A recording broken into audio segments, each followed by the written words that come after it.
محبوب میں جرم کھلتے جائیں گے اور وہ چھپاتے جائیں گے۔ پھر یہ حالت ہوگی کہ جو ہے وہ جتنے جرم کھلتے جائیں گے سرکار صلی اللہ علیہ وسلم اپنے دامن شفاعت کے اندر جو ہے وہ اس کو چھپاتے چلے جائیں گے۔ شفاعت کبریٰ سرکار صلی اللہ علیہ وسلم ہی یہ کھولیں گے، اس کے بعد پھر باقیوں کو یہ حق دیا جائے گا کہ سرکار صلی اللہ علیہ وسلم جو ہے وہ شفاعت کریں۔ یہاں یہ بات یاد رکھیے گا، ایک تو ایمان لانا شفاعت پر ضروری ہے، جس کا ایمان ہوگا حدیث کے تحت اسی کی شفاعت جو ہے وہ کی جائے گی۔ دوسرا، کام بھی اس حساب کے ہوں کہ وہ شفاعت کی جائے۔ انسان ساری زندگی گناہوں میں گزار دے یہ سمجھتے ہوئے کہ شفاعت تو ہو ہی جانی ہے۔ دیکھیے سرکار صلی اللہ علیہ وسلم کا فرمان ہے، حضرت ربیہ رضی اللہ تعالیٰ عنہ سرکار کے یہ وہ صحابی ہیں کہ جو سرکار صلی اللہ علیہ وسلم کو وضو کروایا کرتے تھے۔ سرکار صلی اللہ علیہ وسلم نے ایک دن فرمایا سل یا ربیہ، ربیہ مانگو کیا مانگتے ہو؟ انہوں نے عرض کی کہ بندہ نواز، دریائے کرم اگر جوش میں ہے تو پھر مجھے جنت میں اپنا قرب عطا فرما دیجیے، جنت میں مجھے اپنا قرب عطا فرما دیجیے۔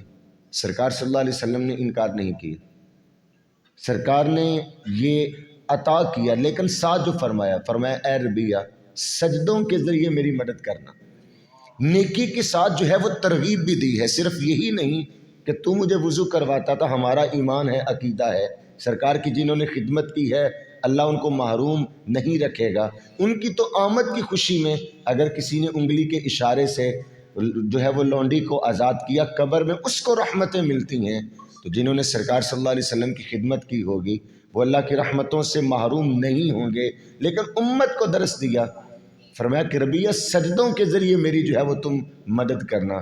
تو عقیدہ شفاعت ہمارا ایمان ہے کہ سرکار صلی اللہ علیہ وسلم ہماری شفاعت کریں گے۔ ہمارے اعمال میں اتنا وزن نہیں ہے کہ ہم اپنے اعمال پہ بل بوتے پہ جنت میں جائیں۔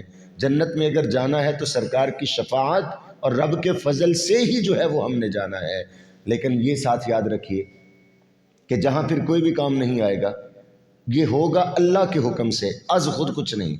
من ذا الذی یشفع عندہ الا باذنہ، اس کے حکم سے جو ہے وہ کچھ ہوگا، اور جس کی کوئی بھی شفاعت کرنے والا نہیں ہوگا۔ بس میں اسی روایت کے ساتھ چاہوں گا کہ اپنی گفتگو سمیٹ لوں۔ مصطفیٰ جان رحمت صلی اللہ علیہ وسلم نے فرمایا کہ جس کے 3 بچے نابالغی کی حالت میں اس دنیا سے گئے ہوں گے وہ بچے قیامت کے روز رب سے اپنے والدین کی شفاعت کریں گے۔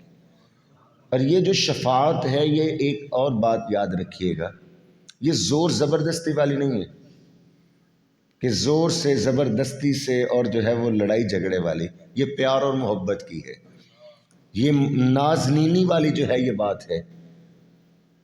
تو جس کے 3 بچے ہوئے نابالغی کی حالت میں اس دنیا سے گئے ہوئے وہ اپنے رب سے اپنے والدین کی شفاعت کروائیں گے۔ صحابی نے عرض کیا بندہ نواز، جس کے 3 نہ ہوئے 2 ہوئے، فرمایا وہ 2 ہی اس کو جنت میں لے جائیں گے۔ پھر کسی نے عرض کیا یا رسول اللہ جس کے 2 نہ ہوئے 1 ہوا وہ کیا کرے گا؟ فرمایا وہ 1 ہی اس کو جنت میں لے جائے گا۔ سیدہ عائشہ صدیقہ رضی اللہ تعالی عنہا عرض کرنے لگی بندہ نواز جس کا 1 بھی نہ ہوا، فرمایا جس کا کوئی نہیں ہوگا پھر میں محمد جو اس کا ہوگا، پھر میں محمد اس کی جو ہے وہ شفاعت کروں گا۔ تو یہ شفاعت علماء کریں گے، حفاظ کریں گے، یہ عزو احادیث جو باتیں ہیں، شہداء جو ہے وہ کریں گے، حجر اسود کرے گا، بیت اللہ شریف کرے گا، رکن یمانی ہوگا، قرآن کرے گا، ماہ رمضان کرے گا۔ اور یہ صرف جو ہے وہ اللہ نے مسلمانوں کی مدد کے لیے یہ سارے جو ہے یہ در کھولے ہوئے ہیں۔ تو وقت کے دامن میں گنجائش ہوتی تو میں ضرور تفصیل سے جو ہے وہ گفتگو کرتا۔